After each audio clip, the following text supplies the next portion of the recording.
दो गज दूरी और मास्क भी जरूरी। नमस्कार, मैं वीर सिंह और आप देख रहे हैं डीपी के न्यूज। आज कोविड वैश्विक महामारी में पूरी दुनिया अलर्ट मोड पे है।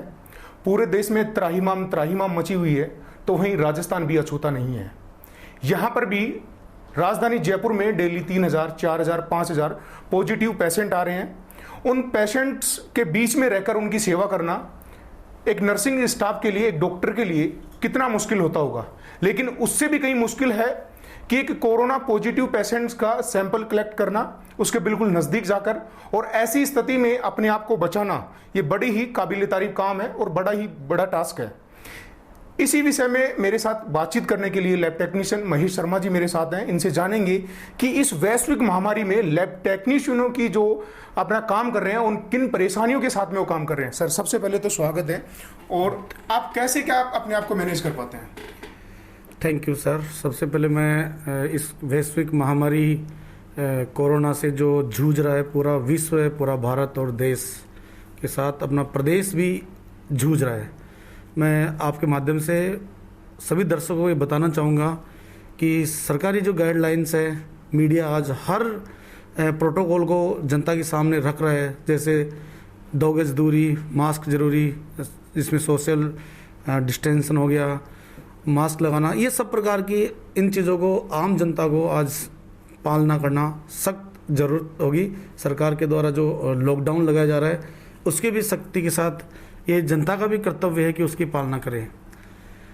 मैं आपको ये बताना चाहूँगा कि आज जो कोरोना वैश्विक महामारी है, इसमें जो जांच का कार्य है वो लैब टेक्नीशियनों के द्वारा किया जा रहा है। क्योंकि जांच ही इलाज है, हर बीमारी का जांच ही इलाज होता है। जब उसकी जांच नहीं हो पाएगी तो उसके इलाज तक भी नहीं जा पाएंगे, भले वो कोई सी बीमारी हो, कोई सी वैश्विक महामारी हो, चाहे अन्य कोई एपिडेमिक हो या चाहे मौसमी बीमारी हो। सबसे पहले जांच का विषय आता है, और जांच अगर किसी मरीज़ की हो जाती है, उसके बाद में शुरुआत होती है ट्रीटमेंट की।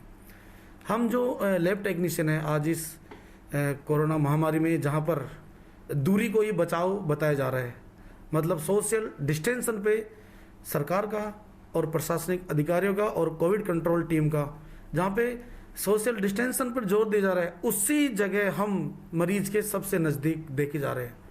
चिकित्सक भी आज दूर बैठ के इलाज कर लेते हैं, चाहे अन्य संवर्ग हो, वो भी दूर से काम चल जाता है। लेकिन लैब टेक्नीशियन के द्वारा जो मरीज का स्वाब सैंपल या नेजल से सैंपल लिया जा रहा है, बिल्कुल उसके बॉडी से बिल्कुल नज़दीकी, मैं कह रहा हूँ आधा फीट दूर भी नहीं हो सकते।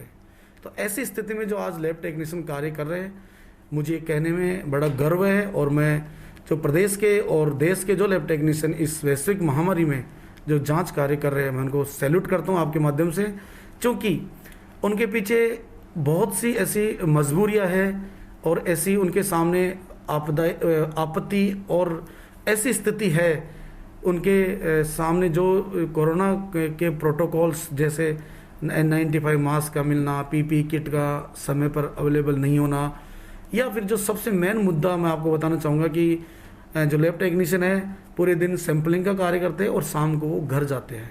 ये बहुत सोचने का विषय है, क्योंकि सैंपलिंग के बाद में वो घर जाना या तो परिजनों को भी कोविड का संक्रमण दे देगा, या वहाँ कोई संक्रमित पेशेंट होगा वो अपने स्टाफ को लाके संक्रमित कर सकता है। तो ये एक बहुत बड़ी चेतावनी है, सरकार को इसके ऊपर फोकस करना चाहिए।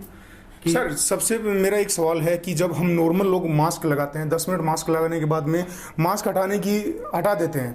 आप 12-12 घंटे लगातार पीपी किट में और मास्क में रहते हैं, और ये भीषण गर्मी है, ऐसे में कैसे अपने आप को मैनेज कर पाते हैं? जी बिल्कुल, आपने सही एकदम सटीक सवाल पूछा है। मास्क हटाना मतलब दुर्घटना को चेतावनी देना है। सावधानी हटी, दुर्घटना घटी।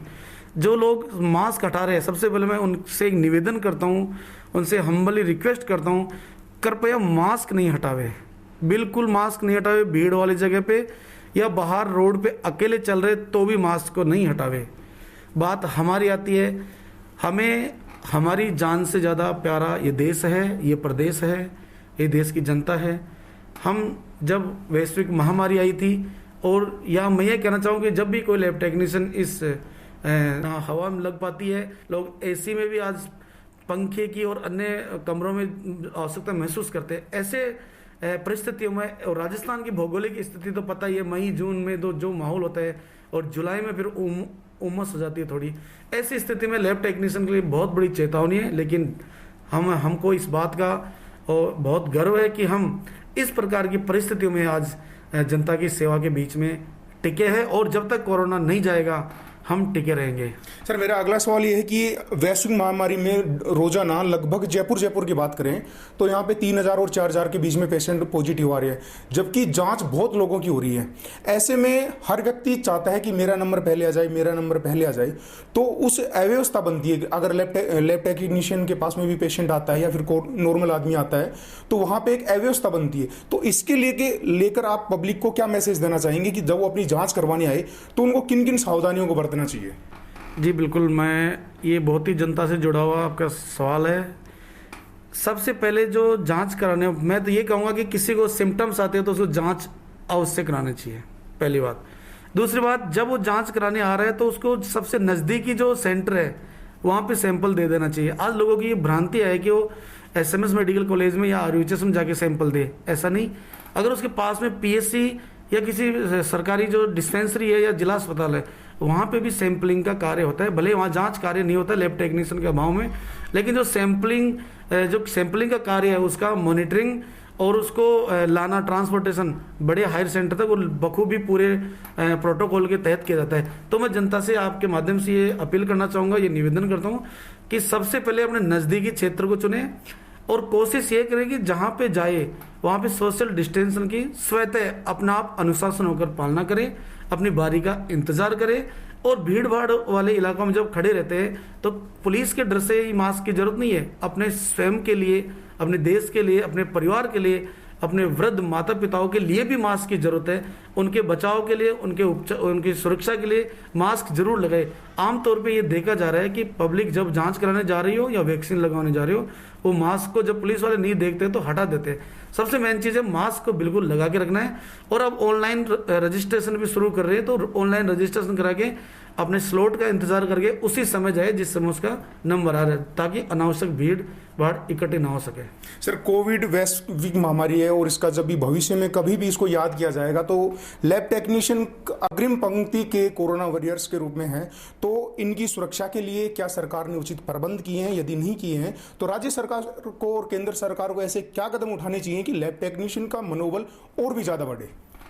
जी बिल्कुल, सबसे पहले बात तो ये है कि ये जो बीमारी है, ये वैश्विक महामारी है, इसमें सोशल डिस्टेंसन मतलब व्यक्ति से दूरी रखना ही उपचार बताया जा रहा है। और ऐसी स्थिति में मैंने पहले बताया था लैब टेक्नीशियन सबसे नज़दीक देखे जा रहा है।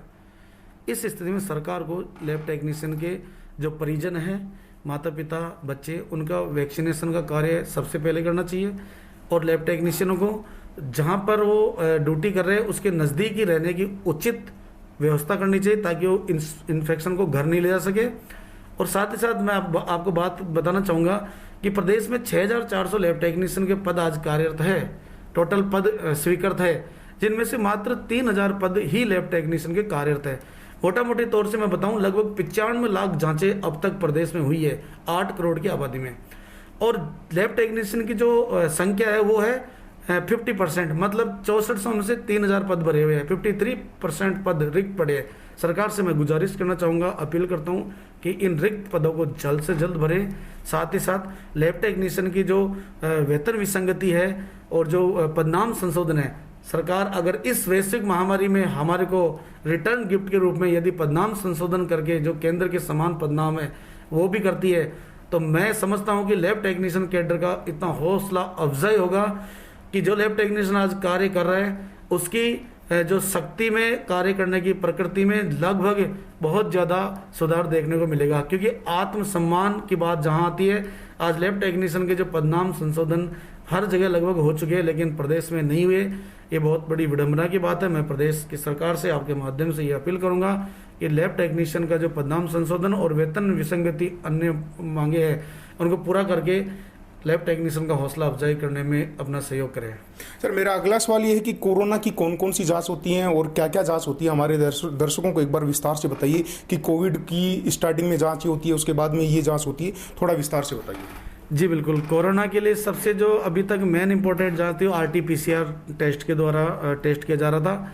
अभी 2 दिन से रैपिड एंटीजन टेस्ट, क्योंकि जांचों की संख्या को जब तक नहीं बढ़ाया जाएगा, जब तक इस बीमारी पे कंट्रोल नहीं किया जा सकता। जिस आदमी को ये पता लग जाता है कि मैं पॉजिटिव हूँ, तो वो अपना आप ही आइसोलेट हो जाता है, अपना आप ही क्वारंटाइन हो जाता है। भले ही वो पॉजिटिव है और उसकी जांच नहीं हुई, तो फिर भी वो मतलब बेपरवाह की तरह घूमता रहता है। तो इन जांचों की संख्या को ज़्यादा से ज़्यादा बढ़ाने के लिए सरकार के द्वारा एक और टेस्ट लाया गया है, रैपिड एंटीजन टेस्ट। ये दोनों टेस्टों से कोरोना की जो रिपोर्टिंग का पता लगता है। थोड़ा एंटीजन मेथड जो टेस्ट रैपिड टेस्ट है, आधे घंटे में इसकी रिपोर्ट मिलेगी। उसके बाद में अगर किसी RT-PCR टेस्ट पॉजिटिव आता है या रेट पॉजिटिव आता है, उसका चेस्ट HRCT कराया जाता है, CRP कराया जाता है, D-डाइमर कराया जाता है। लेकिन मैं समझता हूँ कि जो CT स्कैन है, जो HRCT इस समय की जा रही है, HRCT लगभग एक HRCT 300 एक्सरे होने जितना नुकसान करती है। एक पेशेंट के या तो 300 एक्सरे कर लो या एक HRCT, उतना ही उसकी विकिरण ज़्यादा घातक होती है। तो डॉक्टर्स को भी, हालांकि डॉक्टर्स इस बात को अच्छी तरह समझते हैं, जनता को भी जो बिना डॉक्टर्स की सलाह के सीधे जाके HRCT कराती है, उनको बिल्कुल भी नहीं कराना चाहिए। सिंपल अपना RT-PCR और रैपिड एंटीजन टेस्ट करा के, अगर उनमें किसी भी प्रकार की उसकी पॉजिटिव या नेगेटिव जांच आती है या उसको किसी प्रकार के सिम्टम्स है, उनके अकॉर्डिंग उसको अपने आप को आइसोलेट कर लेना चाहिए और पूरी तरह से होम क्वारंटाइन रहने में ज़्यादा ध्यान रखना चाहिए। सर, राजस्थान की भौगोलिक परिस्थितियों की बात करें तो यहाँ पे लगभग 75% आबादी गाँव में है और गांव में हर PSC CSC सेंटर पर अभी कोविड की जांच की सुविधा नहीं है। ऐसे में शहरों में तो जांच हो रही है, ग्रामीण एरिया में जांच और बढ़े, क्योंकि अभी ग्रामीण एरिया के लोगों में नॉर्मल लक्षण भी दिखाई देते हो तो देसी जड़ी बूटियों का इलाज ले लेते हैं, प्रॉपर कोविड का ट्रीटमेंट नहीं ले पा रहे हैं। तो इसके लिए आप उन हमारे दर्शक हैं जो ग्रामीण एरिया से आते हैं, उनके लिए क्या मैसेज देना चाहोगे? बिल्कुल, मैं उन एरिया में यही बताना चाहूँगा कि किसी भी पेशेंट को अगर खांसी हो, जुकाम हो, हल्का चेस्ट पेन हो, वोमिटिंग हो, नोजिया हो, फीवर हो, उसको अपने आप को आइसोलेट कर लेना है जब तक कि उसकी जांच का सैंपल वो नहीं दे दे या रिपोर्ट नहीं आ जाए। बिल्कुल भी भीड़ भाड़ वाली जगह में नहीं जाना है, उसको सतर्क रहना है देश के लिए और अपने प्रदेश के लिए। क्योंकि आदमी क्या करता है, थोड़ी बहुत जुकाम को इग्नोर और नज़रअंदाज करके उस कोरोना जैसी बीमारी को एक दूसरे में ट्रांसमिटेड कर देता है। उसको अपनी समझदारी का और सतर्कता का परिचय देना चाहिए। अगर उसको खांसी जुकाम या कुछ भी है तो अपने आप को कोरोना मानते हुए आइसोलेट करे, और अगर सिम्टम्स और बढ़ते हैं तो अपने नज़दीकी गवर्नमेंट या प्राइवेट जहाँ भी उसको जांच सुविधा उपलब्ध हो वहाँ जांच कराए, लेकिन भीड़ भाड़ वाली जगह में नहीं जाए। डॉक्टर से परामर्श करके इलाज शुरू करके होम क्वारंटाइन होने में ज़्यादा विश्वास रखे।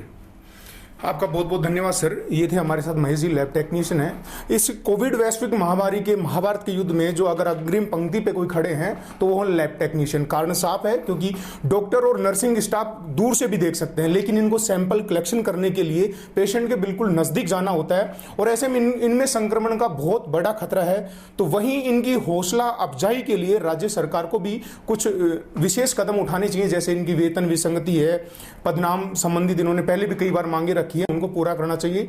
वहीं जांचों की संख्या बढ़ाने के लिए जो राजस्थान में अभी 52% वैकेंसी वैकेंट है, उनको भरने के लिए राज्य सरकार को कुछ न कुछ कदम जरूर उठाना चाहिए, ताकि प्रदेश में जांचों का जो लेवल है, जांचों की संख्या है वो बढ़ाई जा सके। क्योंकि 8 करोड़ की आबादी में अभी लगभग 1 करोड़ की भी जांचें कंप्लीट नहीं हुई हैं। ऐसे में बहुत सी आबादी है जो अभी बिना जांच के है। तो जांचें बढ़ाने के लिए लैब टेक्नीशियनों की जो वैकेंसी है उनको पूरा करना बहुत जरूरी है। नमस्कार, धन्यवाद। कैमरामैन मनोज शर्मा के साथ मैं वीर सिंह यादव, DPK न्यूज जयपुर।